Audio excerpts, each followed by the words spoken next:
Hey guys, welcome to explore 360 YouTube channel. So आज हम पढ़ेंगे फैक्टर्स के बारे में। जैसा कि आपको पता है टीसीएस कोड बीटा आने वाला है, तो आप प्रीवियस ईयर क्वेश्चंस अगर कोड बीटा के देखेंगे तो काफ़ी क्वेश्चंस हैं जो डिवाइजर्स या फिर फैक्टर्स पे बेस्ड है। तो डिवाइजर्स और फैक्टर्स होते क्या हैं? बहुत ही सिंपल मैथमेटिक्स है, सबने पढ़ी होगी कि वो नंबर्स, वो पॉजिटिव नेचुरल नंबर्स जो एक नंबर को कंप्लीटली डिवाइड करते हैं। ठीक है, जब सपोज अगर हम 16 के फैक्टर निकालें तो क्या होंगे? एक 1 उसका एक फैक्टर है, 2 उसका एक फैक्टर है, 4, 8 एंड 16 इटसेल्फ। क्योंकि ये जब 16 को डिवाइड करते हैं तो रिमाइंडर कुछ भी नहीं आता। ठीक है, ये तो हम सबको पता है। अब प्रोग्रामिंग की टर्म से बात करें तो फैक्टर्स हम निकाल कैसे सकते हैं?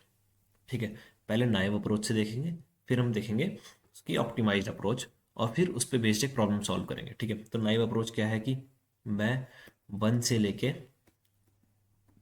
16 तक सारे नंबर से 16 को डिवाइड करके देखूं, जिनका रिमाइंडर 16 को डिवाइड करके देखूं for I I I can say कि मैं इटरेटर में डाल रहा हूँ, ये करके सबसे डिवाइड करके देख रहा हूँ। अगर आंसर मेरा आ रहा है जीरो, सॉरी, अगर मेरा रिमाइंडर आ रहा है जीरो, यानी मॉड्यूलस से अगर मेरा जीरो आ रहा है, ठीक है, अगर मॉड्यूलस से मेरा जीरो आ रहा है, तो मैं क्या करूँ? उसे फैक्टर वाले अपने आंसर में या तो प्रिंट कर दूँ या अपनी फैक्टर की एरे में अपेंड कर दूँ। ठीक है, या पुश कर दूँ। तो ये तो हुई नाइव अप्रोच। ठीक है, तो ये ऑप्टिमाइज नहीं है। ऑप्टिमाइज क्या है? ठीक है, आपको ये बोलेगा कि ऑप्टिमाइज ये है कि हम क्या कर सकते हैं, सिर्फ 8 तक चेक करेंगे। ठीक है, उसके बाद तो कोई फैक्टर होते नहीं है ना, उसके बाद सीधा 16 ही होता है, हम सीधा हाफ तक चेक करेंगे n/2 तक। तो ये भी पूरी तरह से ऑप्टिमाइज नहीं है। तो पहले इस अप्रोच को हम लिखते हैं कि ये अप्रोच क्या होती है। हम बोलते हैं n16 है तो for I in range of 1 to n+1, if n modulus I equal to 0, in that case print I। ठीक है, तो ये कुछ ऐसे होगा। ठीक है, इसने 12 के सारे फैक्टर्स दे दिए और यू कैन से 16 के। तो एक चीज नोटिस करने वाली ये है यहाँ पे कि सपोज मुझे 1 मिल रहा है यहाँ पे फैक्टर में, तो मैं क्या चेक कर रहा हूँ कि 16 divided by, sorry, divided by 1, अगर रिमाइंडर जीरो है दैट मीन्स 1 से डिविजिबल है कंप्लीटली। तो मुझे एक फैक्टर मिल गया 1, पर क्या मुझे एक और फैक्टर यहाँ से मिल सकता है? 16 में जो मिल रहा है मुझे, 16 भी तो मुझे मिल रहा है। ठीक है, दूसरे एग्जाम्पल से देखते हैं यार, 2 से देखते हैं, 2 से हमें थोड़ा अच्छे से समझ में आएगा कि मैं क्या देख रहा हूँ कि 16 जब मैं 2 से डिवाइड करूँ, मेरा रिमाइंडर कितना आना चाहिए? जीरो आ रहा है, तो मतलब 2 एक फैक्टर है। साथ ही साथ जब मैं 16 को 2 से डिवाइड कर रहा हूँ तो आंसर मेरा 8 आ रहा है ना, ऐसा कुछ 8 आ रहा है, तो ये 8 भी तो एक फैक्टर हुआ, 2 × 8 है ना। सिमिलरली 4 के साथ मेरा 4 आएगा, 8 के साथ मेरा 2 आएगा, है ना, ये भी तो एक फैक्टर्स हुए। ठीक है, अब देखते हैं इसको। तो यार इसको ना कॉपी कर लेते हैं, ये काफ़ी एक अच्छा एग्जांपल है। पहले इसको प्रिंट करके देख लेते हैं। ठीक है, आई एक्स, कुछ डाल देता हूँ, सॉरी, आई स्पेस डाल देते हैं, एक कॉमा। ठीक है, इसको देखना, ये फैक्टर्स भी तो मुझे साथ में मिल रहे हैं यार, है ना। कट कर लेते हैं।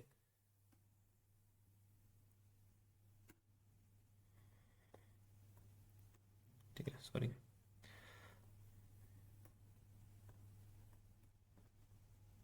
ये फैक्टर्स भी मुझे साथ में मिल रहे हैं। ठीक है, 1 के साथ मुझे 16 मिल रहा है, 2 के साथ 8 मिल रहा है, 4 के साथ 4 मिल रहा है। अब यहाँ पर नोटिस करने वाली बात यह है कि 4 के बाद मुझे वापस रिपीटेशंस मिल रही है कि 8 और 2 तो मुझे पहले ही यहाँ पर मिल गया, तो मैं फर्दर क्यों प्रोसीड करूँ, है ना। एक चीज़ ये भी है यहाँ पे नोटिस करने की। एक काम करते हैं, इसको 64 से करते हैं, ज़्यादा अच्छे से समझ में आएगा।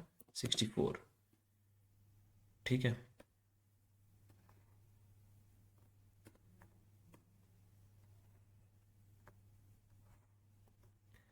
तो यहाँ पर हमें सारे फैक्टर्स यहीं तक मिल चुके हैं, 8 × 8 तक हमें सारे फैक्टर्स मिल गए। 1 मिल गया, 2 मिल गया, 4, 8, 64, 32, 16, 8, यही सारे फैक्टर्स तो नीचे हैं, है ना। इसके अलावा एक्स्ट्रा तो कुछ है नहीं, तो मुझे सिर्फ यहाँ तक चलने की ज़रूरत है।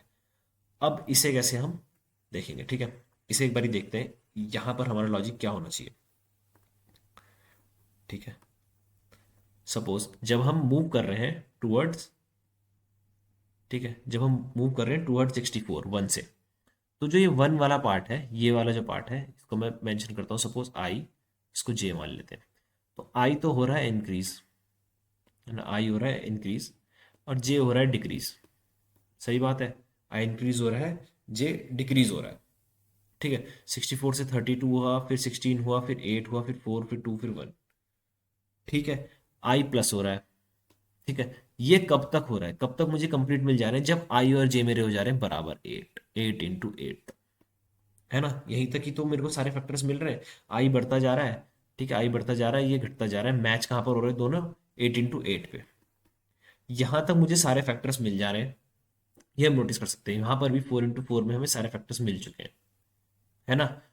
उसके बाद क्या हो रहा है, उसके बाद क्या हो रहा है, वापस वही चीजें फॉर्म हो रही है, 8 का बन रहा है 16, अब ये 16 से 8 बना, यही चीज तो यहाँ है, ये 8 से 16 बना, ये रिपीटिशन हो रहा है ना, ये प्लस प्लस हो रहा था, ठीक है, ये माइनस माइनस हो रहा था, एक एक्सटेंड तक दोनों बराबर हुए। उसके बाद जो चीज सेम यहाँ पर ये हुई है, 64 32 16 8, वही चीज यहाँ पर है, 16 8 16 32 64, ये इसका मिरर ही तो है, ये दोनों चीज, और ये वाला part, let me erase this. ठीक है, और जो ये वाला पार्ट है ना, इसको मैं हाईलाइट करता हूँ, ये वाला जो पार्ट है 8421, इसका मिरर ये है 8421, तो ये रिपीटिशन ही तो है, आई जे बन गया, जे आई बन गया, है ना। तो इस रिपीटिशन को अवॉइड करने के लिए हमें सिर्फ हाफ तक जाना है, 8 × 8 तक। अब ये 8 × 8 तक हमें, ये 8 × 8 हमें कैसे मिलेगा, जब आई और जे बराबर हो रहे हैं, है ना, जब आई और जे बराबर हो रहे हैं, यानी आई जब किसके बराबर हो रहा है, एन के बराबर, which can be written as I² = n, और I = root of n, square root of n. सिर्फ यहां तक, स्क्वायर रूट तक चलने पे मुझे क्या है, मुझे सारे फैक्टर्स मिल रहे हैं। ठीक है, तो इसका लॉजिक एक बार हम फटाफट से प्रोग्रामिंग में बनाते हैं, कोड में अपने बनाते हैं, और फिर हम उसका एक क्वेश्चन करेंगे। ठीक है, तो इस लॉजिक को देखते हैं, N64 है, इसको ऐसे ही रहने देते हैं, आई को ले लेते हैं हम 1, वाइल I × I > I ठीक है, I × I n, ये बराबर है स्क्वायर रूट के। ठीक है, जब तक I × I n से छोटा है या बराबर है। ठीक है, इसका मतलब यहाँ पर देखते हैं हम। ठीक है, ये कहाँ तक चलेगा, जब तक I × I, यानी ये 8 × 8, ये n है, 64 के बराबर है, अब इक्वल है 16 × 4। ठीक है, ये वाला केस 16 × 16, सॉरी 16 × 16 क्या होगा, एक्सीड हो जाएगा। आई अभी इसको लेके चल रहे हैं हम, सिर्फ इस वाले पार्ट को, इसको इग्नोर करिए, कर सकते हैं हम। ठीक है, राइट वाले को आप इग्नोर कीजिए, हम इस पार्ट को लेके चल रहे हैं। क्या 1 × 1 < 64 है, बिल्कुल है, 2 भी है, 4 भी है, 8 भी है। जहां पर आया 16, ये हो गया एक्सीड, मतलब हम स्क्वायर रूट से आगे चले गए। स्क्वायर रूट कितना है, 8, हम 8 से आगे चले गए। ठीक है, वही चीज इस केस में देखिए, 1 2 4, 4 × 4 इज < 16। ठीक है, 8 × 8 हो गया 64, हम एक्सीड कर गए इस केस में, है ना। या फिर 5, अगर ये 4 का 5 बनेगा +1 के हिसाब से, तो भी एक्सीड कर गए। तो हमें स्क्वायर रूट तक चलना है, इसके लिए हमने लिखा I × I < n, या फिर आप कर सकते हैं I < तब तक हमें क्या क्या प्रिंट करना है। ठीक है, और यू कैन से फैक्टर की एरे बना लेते हैं, फैक्टर की हम लिस्ट बना लेते हैं, उस पर अपेंड करते जाएंगे। ठीक है, फैक्टर डॉट अपेंड हम करेंगे, आई पहला तो आई भी एक फैक्टर है, दूसरा दूसरा फैक्टर क्या है,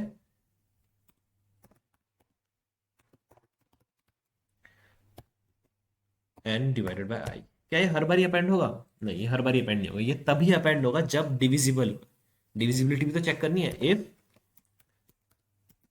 n modulus i = 0, in that case only, आप तभी तो फैक्टर होगा जब डिविजिबल होगा। ठीक है,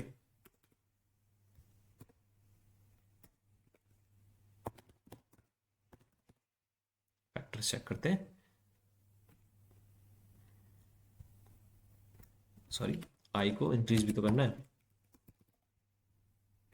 ठीक है, सारे फैक्टर्स हमें आ गए, 1 2 4 8 32 16 64। ठीक है, अब प्रॉब्लम क्या हुई यहाँ पे, पहली बात, पहली सबसे बड़ी प्रॉब्लम आपको दिख रही होगी कि ये सॉर्टेड नहीं है, तो वो तो सिंपल सा है कि हम फैक्टर को सॉर्ट कर देंगे। ठीक है, इसको ऐसे लिख देंगे, फैक्ट डॉट सॉर्ट, ये इन प्लेस सॉर्ट हो जाएगा। ये हो गया। अब दूसरी प्रॉब्लम क्या आई कि 8 और 8 दो बार ही आ गया। वो प्रॉब्लम कहाँ पर आई, पहले तो जब 8 वाले केस में आई भी अपेंड हुआ, और 64 / 8 विच इज ऑल्सो 8, वो भी अपेंड हुआ। तो इस केस में आप सिंपल से एक चेक कर सकते हैं कि if I not equals to n/i, मतलब दोनों बराबर नहीं होने चाहिए, तभी अपेंड करो। अगर बराबर हुए तो एक बार ये अपेंड हो गया, ठीक है, दूसरी बार अपेंड करने की जरूरत नहीं है, एक 8 हो गया, दूसरा 8 क्यों करना। ठीक है, ये दोनों चीजें हमने रिजॉल्व कर दी, अब हमें फैक्टर मिल गए। और हमारी आइट्रेशंस बहुत ही कम लगी। ठीक है, स्क्वायर रूट टाइम्स हमारी आइट्रेशंस कम लगी हैं। ठीक है, तो इससे हमने आइट्रेशंस रिड्यूस कर दी, हमने फैक्टर्स फाइंड कर दिए। अब इस पे बेस्ड एक प्रॉब्लम करेंगे। ठीक है, इस पे बेस्ड एक प्रॉब्लम करेंगे। ओके गाइस, तो फैक्टर बेस्ड एक प्रॉब्लम देखते हैं जिसका नाम है बस स्टेशन। तो प्रॉब्लम क्या बोल रही है पहले वो समझते हैं।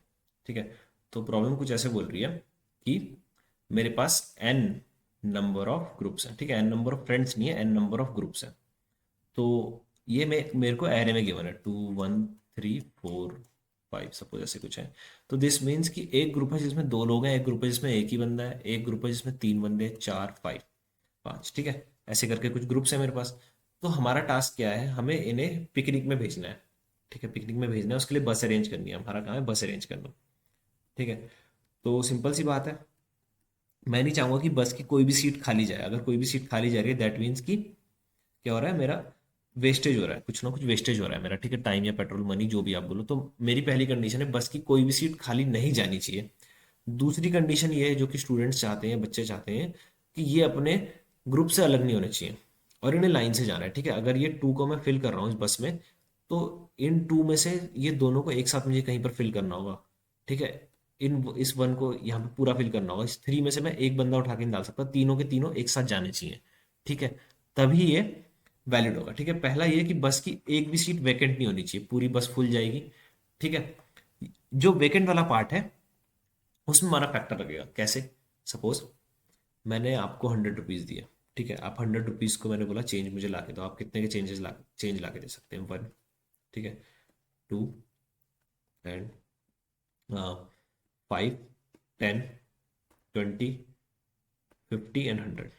है ना, ऐसे कुछ चेंज ला के दे सकते हैं। 25 का नोट एग्जिस्ट नहीं करता वैसे, पर ये कुछ चेंज ला के दे सकते हैं। यही चेंज क्यों ला के दे सकते हैं, क्योंकि ये फैक्टर्स है 100 के और इतने के नोट होते हैं। ठीक है, इसको कुछ ऐसे समझते हैं। सपोज 100 स्टूडेंट्स है टोटल।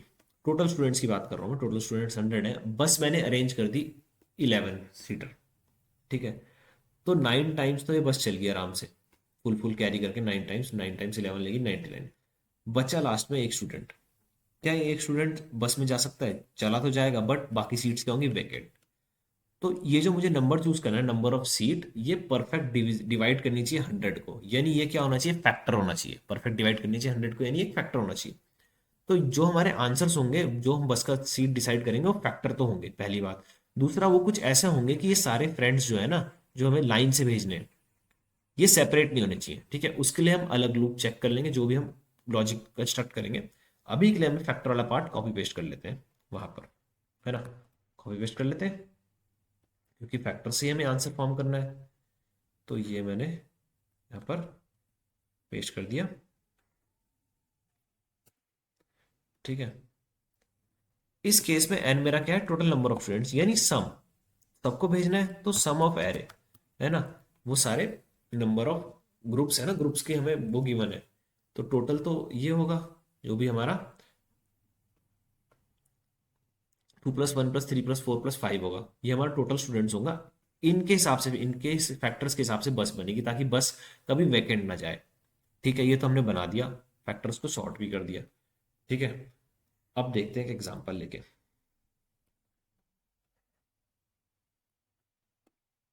ठीक है, ये एग्जांपल हम लेते हैं। इसका टोटल सम आएगा 11, सॉरी 12। ठीक है, तो हमने हमें क्या करना है, हमें 12 के फैक्टर्स बनाए हमने, 1 2 3 4 6 एंड 12। ठीक है, तो पहले मैंने 1 की एक बस बुक करके देखी। ठीक है, इसको मैंने फिल करा। ये ग्रुप अकेला पहुंच गया, अकेला बंदा पहुंच गया विदाउट एनी प्रॉब्लम, क्योंकि सेपरेट भी नहीं हुआ। अब मैंने इस 2 को फिल करने का ट्राई करा, क्या ये 2 इस 1 वाली बस में आ सकता है? पूरा नहीं आ सकता। और अगर मैं इसको ब्रेक डाउन करके इसके, ये सपोज ए और बी फ्रेंड्स है, ए को अलग भेजूं, बी को अलग भेजूं, तो ऐसा नहीं करना, हमें साथ में भेजना है। और ऐसा भी नहीं है कि मैं इसको स्किप करके इसे भेज दूं, लाइन से भेजने। तो ये 1 वाला ब्रेक हो जाएगा यहीं पर ही, जब बस ओवरफ्लो होगी। ठीक है, 2 को मैंने पुश करा, 3 हो गया, 1 + 1 और 2 हो गया, जबकि बस की कैपेसिटी कितनी थी, सॉरी 2 हो गया, जबकि बस की कैपेसिटी 1 थी, ओवरफ्लो हो गया। ठीक है, अब हम नेक्स्ट फैक्टर पे आ जाएंगे, सीधा 2 वाले फैक्टर पे आ जाएंगे। ठीक है, 2 वाले फैक्टर पे आए हम, फिर नेक्स्ट 3 एंड सो, अभी 2 वाले फैक्टर पे आए, 2 सीटर मैंने। ठीक है, मैंने 1 को पुश करा, एक सीट पे, एक सीट बची मेरे पास। फिर से वही केस है, अब एक ही सीट बची है। अब बंदे ये दो हैं, ये आपस में एक, इनको जाना भी एक साथ है। तो मैंने 2 पुश करने का ट्राई करा बट कैपेसिटी से ज़्यादा हो गया, तो फिर से ब्रेक हो गया। अब मेरा फैक्टर आएगा 3। तो आप देख सकते हैं आंसर 3 से स्टार्ट हो रहा है, ठीक है। तो 1 और 2 तो वैलिड नहीं है। अब इसका लॉजिक कंस्ट्रक्ट करते हैं, ठीक है। इसका लॉजिक कंस्ट्रक्ट करते हैं, सीधा कोड भी करते रहेंगे साथ ही साथ में। फॉर कैपेसिटी इन फैक्टर्स, क्योंकि फैक्टर जो है वही कैपेसिटी डिसाइड करेंगे, है ना। बस में इनिशियली जीरो जीरो स्टूडेंट्स हैं, बस में इनिशियली जीरो स्टूडेंट्स हैं। एक एक करके मैं फिल करूंगा सारे स्टूडेंट्स को, फॉर एक एक करके सारे ग्रुप को पिक करके फिल करना स्टार्ट करूंगा।